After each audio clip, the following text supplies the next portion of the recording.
Welcome back to the morning show here on Arise News. Well, it's time now to review headlines on today's newspapers. And Steve Ayorinde here, my co-anchor for today, will be doing the honors. We're missing KK, our ombudsman, Kayode Komolafe, OON.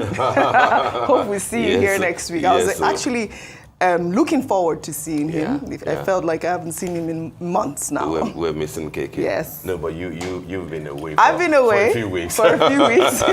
And before that, he wasn't here, I think. And well, it was around while you were away. Was he? At least okay. once. Yeah. All right, we're going to the newspaper reviews. We'll start, as always, with this day on Sunday, the newspaper of records. We'll start from top to bottom. The window story is on a good note. Just like yesterday, when the window story of this day, was lavish about Ankara, I saw that. And the Nigerian, fabrics yes. that are gaining global, recognition yes. at parties everywhere. But for today, it's about gas production, and the good records that Nigeria is recording. It says NUPRC. That's the kicker. Nigeria's daily gas production rises 8.58% to hit 7.59 BSCF. Gas flaring declined to 7.16% in July. That's a good news. People might say that, all these good news that you are mentioning, like your good report, every day. Yes. That why is it not translating? Where's the ripple effect? Why is it not translating into our pocket and everything? Yeah. But then, of course, it's a cumulative thing.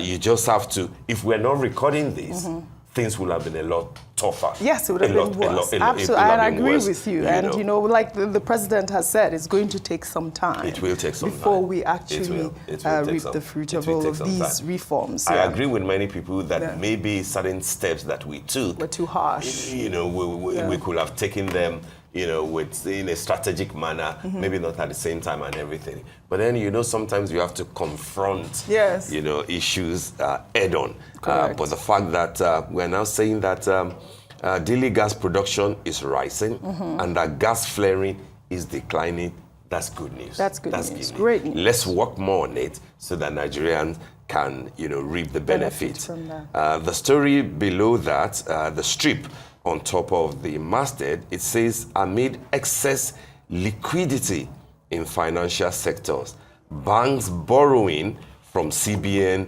slumps 28.2% to 2.9 trillion. That story is on page 5 of today's This Day. Again, that's good news. Right. It means that because banks are not rushing to the CBN for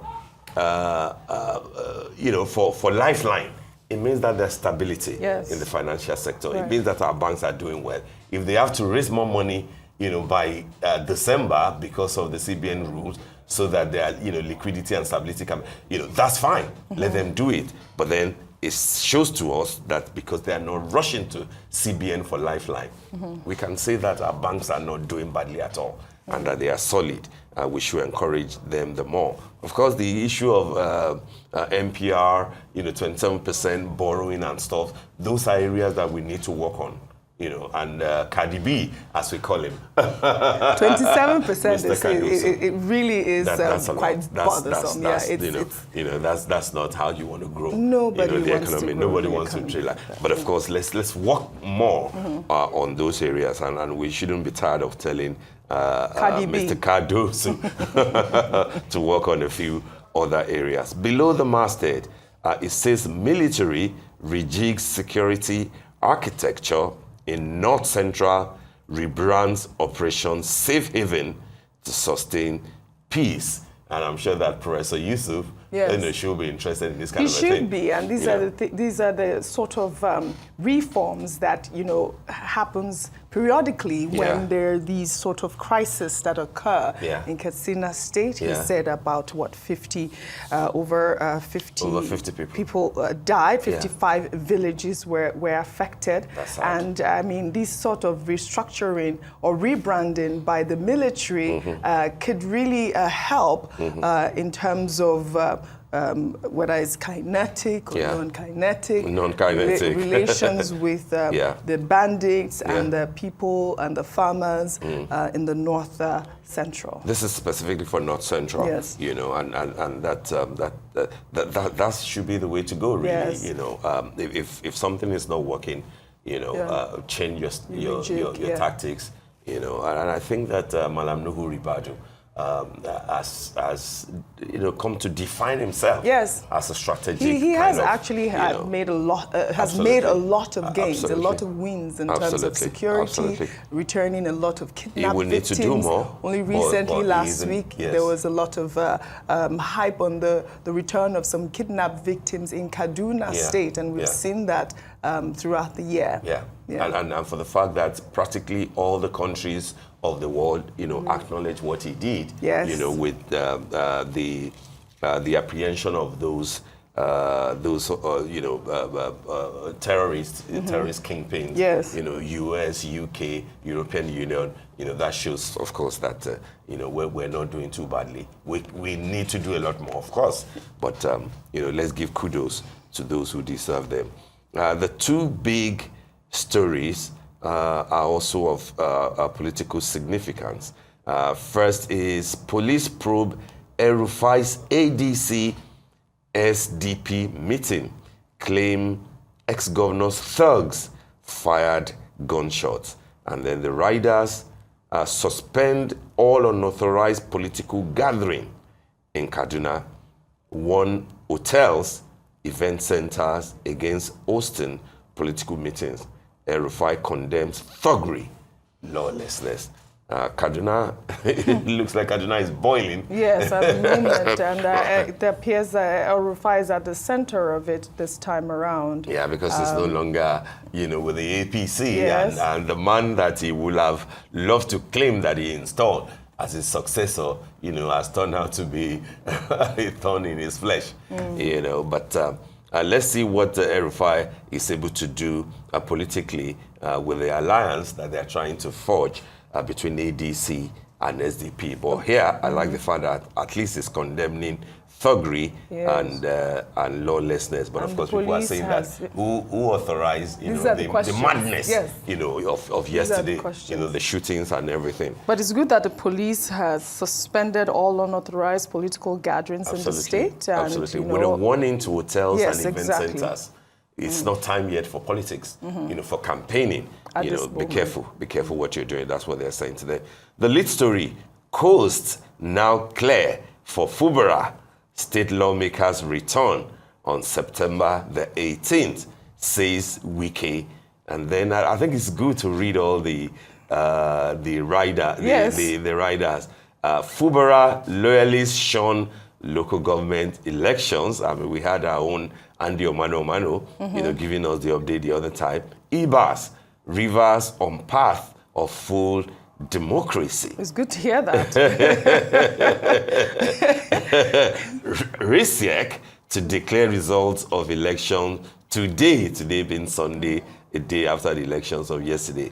Suspended Speaker Amewule hails polls. Rivers in the news. It is. It used to be Rivers of trouble, but it looks like you know, Rivers is getting his act together. Yes, it's one way or the other. One way or the other. Absolutely. You know, but I'm not sure. I don't know about why it is Wike that is declaring that by September the 18th, Fubara and the state lawmakers. But I'm sure you know why. I'm sure you know why. But it was quite refreshing to hear Andy Omano say that there were no reports of violence or even security breaches, except for the ballot box printing in Moha. He says there was some incident that occurred there. Who are they trying to impress? Who were they trying to?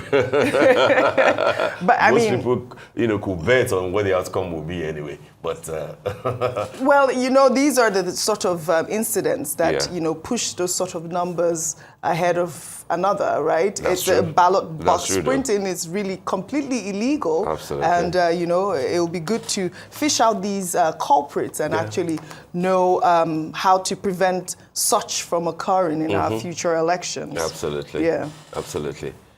All right. Should we go? What do we have on the?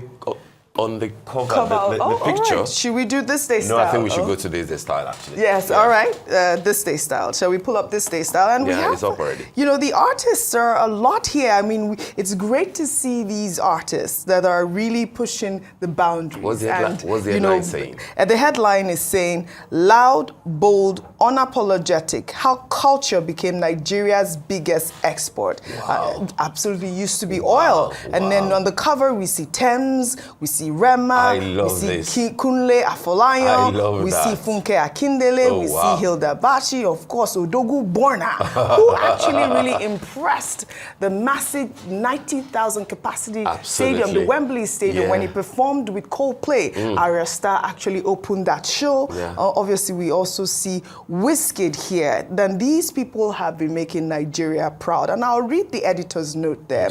She writes, once Nigeria's identity was tied to oil, barrels, pipelines, and tank farms. It was the metric, it was the story. But oil, no matter how powerful, has nothing on the audacity of a people who live loudly. Today, what the world consumes from Nigeria isn't crude, but culture. Beats that shake stadiums, fabrics that shimmer across runway, like he said, films that crash Netflix servers, flavors that linger on foreign tongues, slang that slips into global playlists and timelines. Culture is now the new crude. I love that. I mean, this is an applause for... Who crafted of course, this who else? This notes? is Konya. Konya is completely amazing at this point. Really pushing... Big applause. Applause to her. And let me round up. Let me round up. And unlike oil, you can't drill it, bottle it, or store it in a depot. It announces itself everywhere. Wow. I mean, this is so beautiful from the cover, from the editor at this point. Fantastic. And she couldn't have said... The world used to know Nigeria, you know, for crude. Yes. But now it's for culture. Now it's culture. Culture is the new crude. That's... You know, I always get goosebumps when I see our artists, our musicians, fashion icons, of course filmmakers, go out there on the global stage to represent Nigeria in the manner that they do. Absolutely. I mean, really this proud is Nigeria that we want to sell. This is Nigeria that we want to market. So if the Honorable Minister, Hannatu Musawa, beautiful, brilliant, who's doing quite well. She's doing amazing. And the NOA, those who are marketing Nigeria, with all the soft power of Nigeria. This is the sort of a thing that we should promote. Kunle Afolayan, Arya Star, Burna Boy, Wizkid, every other person. Fashion, culture, photography, literature, everything. This is what Nigeria represents. This is what we are about. Abike Dabiri, all of the people marketing Nigeria, this is what they should focus on. I commend this style of today. I commend this day style of today. And of course, Nigeria is turning 65 October 1st. This must be on the front burner. It should be a celebration.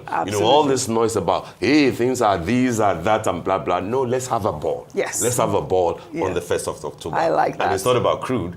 It's about culture. Kudos, Konya. Absolutely. Well, all right. Good job. All right, let's go to Sunday Telegraph. And I think that there are at least two key important stories there. 36 states, FCT, local governments pocket, guess how much, Jinx? Tell me. 7.18 trillion naira in 7 months. 7.18 trillion naira in 7 months. And then the rider, South leads allocation receipt at 1.5 trillion, again in 7 months. Southwest, Northwest, Southeast, others trade. Increase in allocation not impacting us positively, say Nigerians. Nigerians are saying that we are hearing of all these big figures. So much money moving around, so much money going to states, going to local government areas, but then we're not feeling it. So where is going on? Yes, what's really happening? Absolutely. But there needs to be more transparency, though, I think. No, Nigerians need to see what they're doing with the money. I get the point that, yes, nominally, a lot of money is coming to the state. But of course, if you also consider the fact that a good chunk of what we do with our money is via the dollar route, and therefore when you change that money, it becomes insignificant. Right. But then the one that you spend locally, you know, in terms of the boreholes that you need to sink, the schools that you need to build and renovate, you know, the salaries that you need to keep, you know, on top, let us at least appreciate them, see them. That is what Nigerians are saying. So a lot of money is being shared.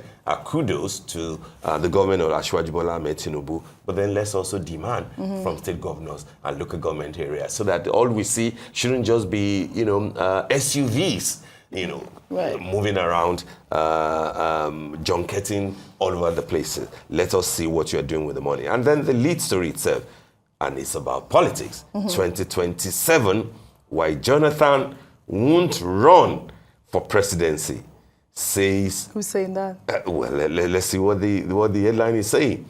Says, plot, betrayal of Southeast, Southern unity. I can't speak for him, spokesman. Violence at ADC meeting in Kaduna, police begin probe. Is this headline defective? I mean, I don't really get that. Who really are you talking about? Who is, because yesterday when I'm not sure which paper, maybe it was, you know, Telegraph or some other paper, a cousin of the former president, Jonathan, came out, you know, clearly to say that PDP is speaking with the former president. Yes, and we had a debate yesterday about whether, as APC said, you know, Jonathan is indeed an elder statesman, or is he just a statesman? You know, given that he's just in his mid-60s. But you know, we've been hearing about Jonathan running even in 2023, and he never really declared that he was going to run. And now his name is coming up again. And I see him as a gentleman. I don't know if, you know, this is the sort of news that he want to keep hearing all the time, whether or not people are fielding him in or they're telling that he's going to run. Who are these people making up these stories about him? You know? Yes. So ideally, what we should say is that let him come out, you know, clean and debunk. Don't speak through your cousins and your brothers. But I'm sure he will. Members, I'm sure he will, like he did the last time. He did come out to say, hey, listen, I am not running. He's still a member of PDP, He's still a member of PDP, you know, and he's being wooed at this time. We know that because we've, you know, spoken to some PDP chieftains. They want him or Peter Obi to, you know, they don't actually want Peter Obi back in the PDP, which, you know, I don't even know whether or not that's, you know, something that... down to the wires, by the way, you know, between, you know, for PDP, between Jonathan and Peter Obi. You know, we don't know how... Well, I mean, what would you, just from your wealth of knowledge in the political sphere, what would you... Who would the ticket benefit more, Jonathan or if it's about one more term, you know, just 4 years, it will be Jonathan. But if it's about... Because he's only done 5 years, right? Well, I mean, one term, if it's about the fanciful idea of possibilities that Nigeria could experience, you know, maybe the gentleman called Gregory. Peter. So do you think, do you really think that Jonathan can win votes this time around? I mean, when you have a contender like a Tinubu or even against the Jagaban, that would be a tough call. That would be a tough call. So the PDP should play their cards right, because, I mean, if he were to go up against someone like Tinubu, would that favor the PDP if they were to give him they wouldn't give him, there will be a vote, the presidential ticket? Jonathan has not done badly since he left government.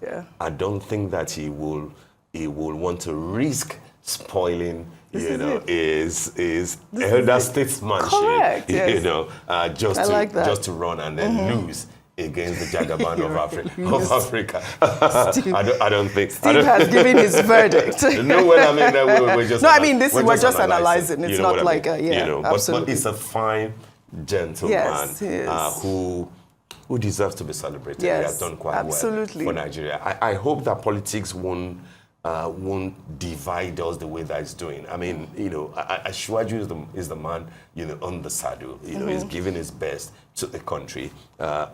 Peter Gregory will be, you know, if he had a chance, you know, possibly would have done, you know equally well. Same for Alhaji Atiku Abubakar. But then only one person can be president at a time, you know. And it looks to me like all things being equal, maybe you know, we should be discussing, you know, 2031 or something. They should, absolutely. I didn't say that, right? I heard you say that. No. Everybody heard you say that. But I mean, for me, the bottom line is that Yeah. the PDP should play their cards right Absolutely. this time around, because Absolutely. they have come out to say, obviously, they did make a mistake in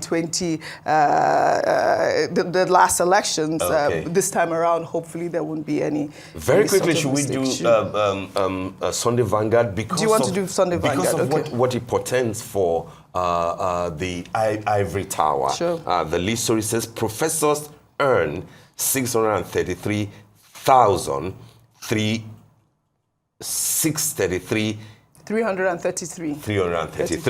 Senators, 21 million. I have a professor friend who says, Steve, where do you get this 600,000 nonsense from? Yeah. I earn below 500,000. I'm sure. He's been a professor for more than 10 years. So which professor is earning the 600,000? Maybe there are some professors who earn more than 600,000, but I'm saying that I have a professor friend, and there are a good number of them who earn below 500,000. That cannot be a just situation. No, that cannot be right completely for, unfair. for this country. Completely you know, unfair. At a time, again, they say, don't talk about it. It's not about minimum wage. It is everything about minimum wage. Of course. If a professor who earns 600,000, let's even assume that you earn 600,000, and then 100,000 of it has to go, you know, for you to renew your passport. Yes, that cannot be right. Completely. This is not what Jagaban wants for Nigeria. I love your passion for this topic. You know what I mean. Thank you very much indeed. Thank you. This was fun, for wasn't it? Yes. For a beautiful Sunday morning. Absolutely. All right, guys.